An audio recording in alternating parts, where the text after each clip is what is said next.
Perkenalkan, saya Nanda Intan Maharani, mahasiswa Program Studi Pendidikan Dasar Pascasarjana Universitas Negeri Malang. Kali ini, saya akan menjelaskan mengenai sistem morfologi dan juga fisiologi tumbuhan. Terdapat dua pokok bahasan yang akan kita bahas bersama. Yang pertama yaitu organ utama tumbuhan, dan yang kedua yaitu sistem tumbuh dan juga gerak tumbuhan.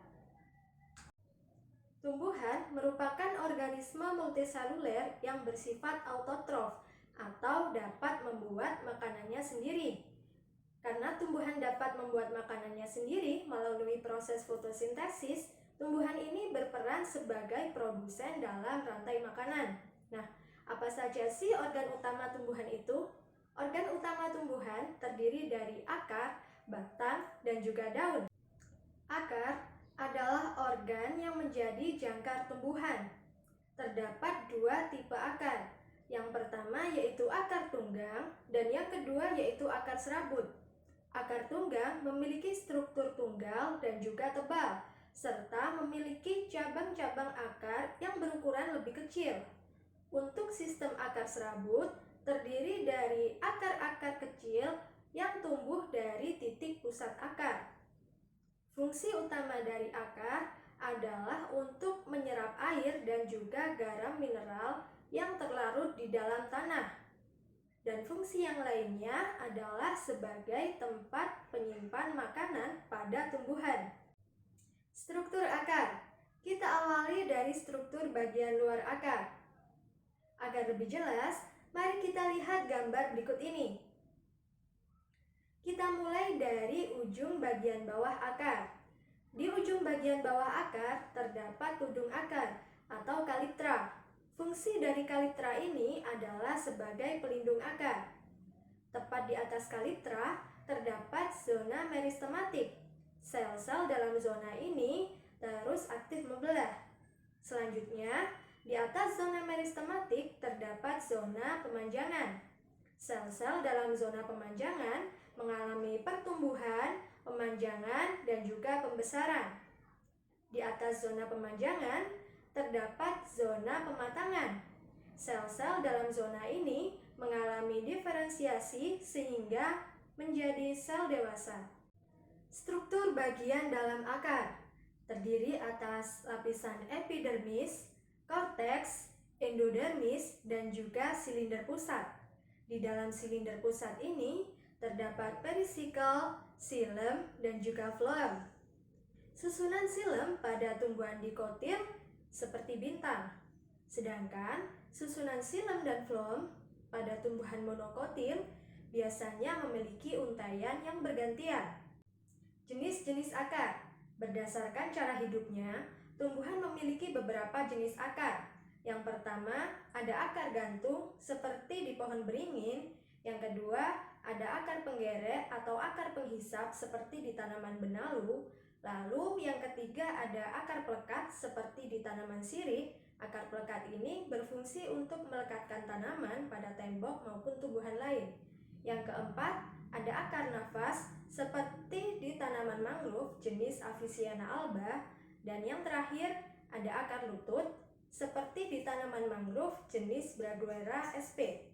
Selanjutnya, kita membahas mengenai batang tumbuhan. Batang tumbuhan merupakan bagian dari tumbuhan yang menopang daun dan juga bunga di atas permukaan tanah.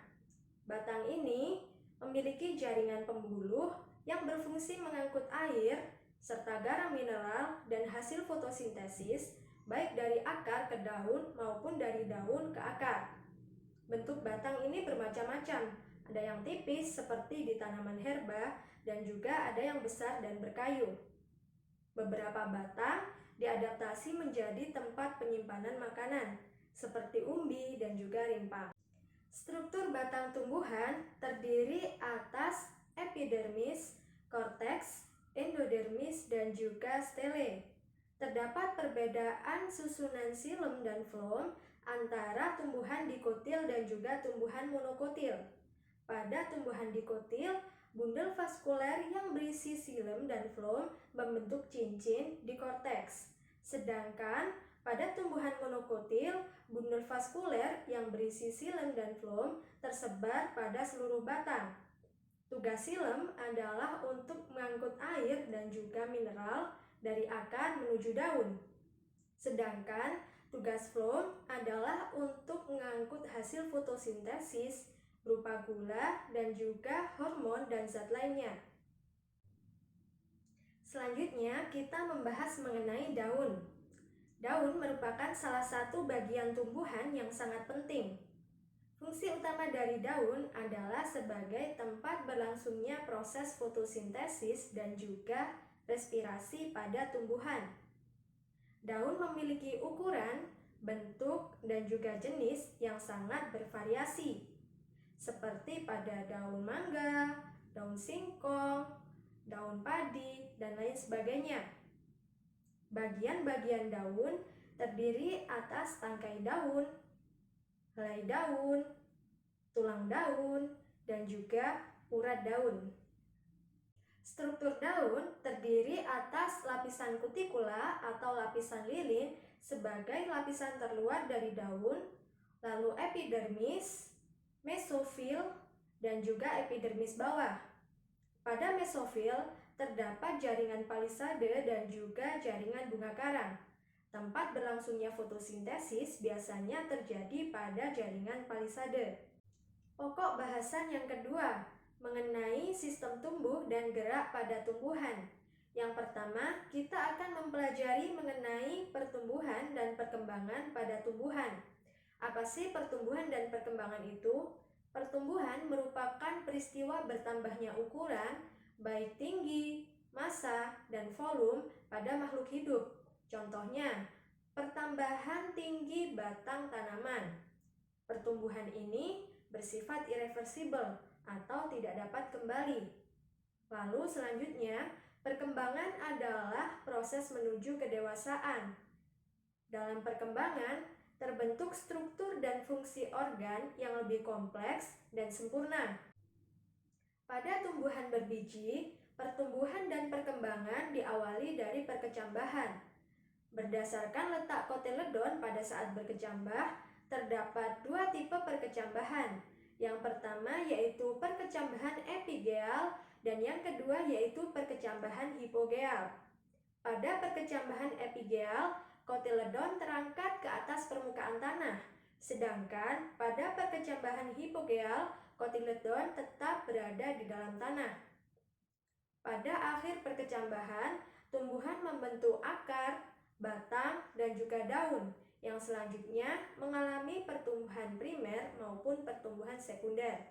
Terdapat dua faktor yang mempengaruhi pertumbuhan dan perkembangan tumbuhan.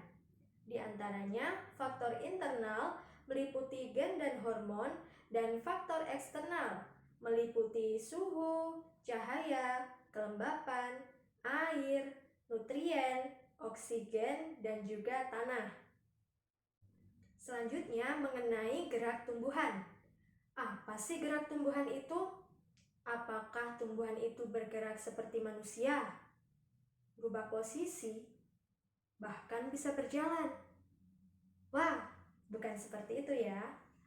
Yang dimaksud gerak tumbuhan merupakan respon cepat tumbuhan terhadap stimulus yang diberikan oleh lingkungan, seperti memposisikan ulang akar, batang, dan juga daun sebagai respon dari kondisi lingkungan, seperti gravitasi, cahaya, dan juga suhu. Gerak tropisme tumbuhan. Gerak tropisme merupakan respon tumbuhan terhadap rangsangan eksternal. Gerak tropisme disebut positif jika tanaman tumbuh ke arah rangsangan dan disebut negatif apabila tanaman tumbuh menjauhi arah rangsangan. Terdapat beberapa jenis gerak tropisme. Yang pertama yaitu gerak fototropisme, rangsangannya berupa cahaya. Ada gravitropisme, rangsangannya berupa gravitasi. Ada tikmotropisme, rangsangannya berupa sentuhan. Ada hidrotropisme, rangsangannya berupa air. Dan yang terakhir ada kemotropisme, rangsangannya berupa zat kimia. Gerak nasti merupakan respon tanaman yang tidak bergantung pada arah rangsangan, seperti gerakan membuka dan juga menutupnya daun putri malu dan tanaman Venus. Gerak ini disebabkan oleh perubahan tekanan air seluler yang bersifat reversibel. Terima kasih kepada rekan-rekan semua yang telah menyaksikan video ini. Semoga video ini dapat membawa manfaat bagi kita semua. Wassalamualaikum warahmatullahi wabarakatuh.